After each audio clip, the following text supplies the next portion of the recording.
Hi friends, welcome back to Chandu fashions. Friends, ఈరోజు మనం stitching కాకుండా బటన్స్ అవి పెట్టుకుంటాం కదా, మనకి డ్రెస్సులకు కానీ బ్లౌజులకు కానీ అవి బటన్స్ అనేవి ఎలా ప్రిపేర్ చేసుకోవాలో చూద్దాము.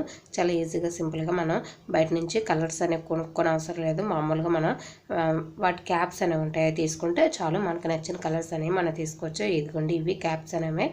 ఈ క్యాప్స్ కూడా లేకుండా మనం ప్రిపేర్ అనేది చేసుకోవచ్చు వీటిని. అది ఎలాగో నేను నెక్స్ట్ ఎపిసోడ్లో చెప్తాను.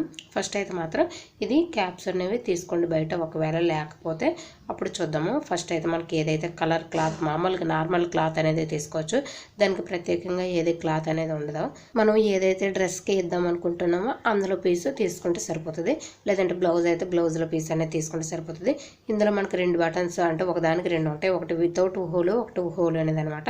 వితౌట్ హోల్ లేనిది అంటే మనకి ఒకదానికి హోల్ అనేది ఉండదు కదా, ఇలాగ కన్నాలు అనేది లేనిది ఒకటి తీసుకొని దానికి ఇలా పెట్టుకోవాలన్నమాట.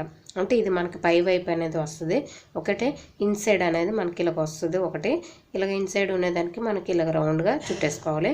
ఇలాగ రౌండ్గా చుట్టేసుకున్న తర్వాత మనకి అది బయటకు రాకుండా మనం దానికి దారం అనేది, లేదంటే ఇంకా రబ్బర్ అనేది ఏదో ఒకటి రబ్బర్ కానీ దారం కానీ చుట్టేసుకుంటే మనకి దాని నుంచి బయటకు అనేది క్లాత్ అనేది రాకుండా ఉంటుంది. ఓకేనా, ఇలాగ నేను దీనికి క్లాత్ అనేది చుట్టేస్తాను. ఇవ్వండి, నేను దారం అనేది ఏదో ఒక కలర్, మామూలుగా మ్యాచింగ్ కలర్ తీసుకోండి, లేదంటే మామూలు దారం కూడా తీసుకొని ఇలా చుట్టేసుకున్నారనుకోండి, అది ఇంకా మనం ఒకవేళ క్యాప్ ఊడిపోయినా సరే మనకి ఆ క్లాత్ అనేది దాని నుంచి రాదనమాట. ఓకేనా, బయటకు అనేది లేకుండా నీట్గా కూడా ఉంటుంది. క్యాప్ అనేది వేసినా వేయకపోయినా ఇంకా మనకి నీట్గా అనేది ఉంటుంది. ఇలాగ 3 కూడా వేసుకోండి. చూసారు కదా, మనకి ఇలా 3 వేసుకోవడం వల్ల కూడా ఆ 3 అనేది వేడకుండా ఉండడం వల్ల మనకి ఇంకా స్టిఫ్గా క్లాత్ అనేది బుడగలు రాకుండా ఉంటుంది. ఓకే, ఇలాగ మనకి ఎక్స్ట్రా ఉన్న క్లాత్ అనేది ఇలా కటింగ్ అనేది చేసుకోండి. ఇలాగ కటింగ్ అనేది చేసుకోవడం వల్ల మనకి క్యాప్ అనేది పెడేటప్పుడు ఇలాగ ఎక్కువ క్లాత్ అనేది లోపల లేకుండా మామూలుగా దగ్గర కట్ చేసుకుంటే క్యాప్ ఇలా పెట్టేటప్పుడు లోపల ఉన్న క్లాత్ అనేది బయటకు పుష్ చేయకుండా ఉంటుంది. అంటే క్యాప్ అనేది మనకి బయటకు తన్నకుండా ఉంటుంది అనమాట. ఇలాగ పుష్ అవ్వకుండా మనకి రౌండ్ సైడ్ అనేది మొత్తం గట్టిగా దగ్గరికి నొక్కేసుకోవాలి.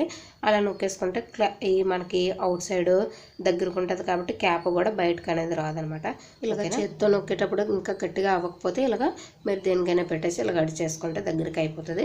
ఓకేనా, మనం ఇలాగ దగ్గరికి ఇది ప్రెస్ చేసేసుకుంటే మనకి బటన్ అనేది అయిపోయినట్టే.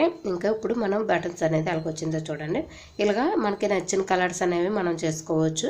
అంటే క్లాత్ అనేది మనం ఏదైతే వేసుకుందాం అనుకుంటున్నాం దేనికైతే ఆ కలర్ క్లాత్ అనేది తీసుకొని వేసుకుంటే సరిపోతుంది.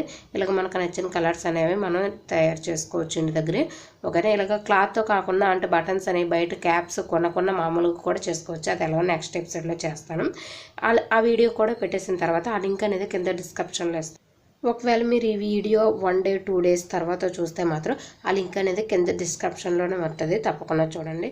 మనకి బటన్స్ అనేవి నేను ప్రిపేర్ చేసింది దీనికోసం. ఇవ్వండి, చూడండి ఎంత కరెక్ట్గా మనకి కరెక్ట్గా కలర్ అనేది మ్యాచింగ్ అయిందో. సేమ్ రెడీమేడ్ ఇలాగే ఉన్నాయి కదా, మీరు కూడా ట్రై చేయండి. మీకు ఎలా వచ్చిందో నాకు తప్పకుండా కామెంట్ రూపంలో తెలియచేయండి.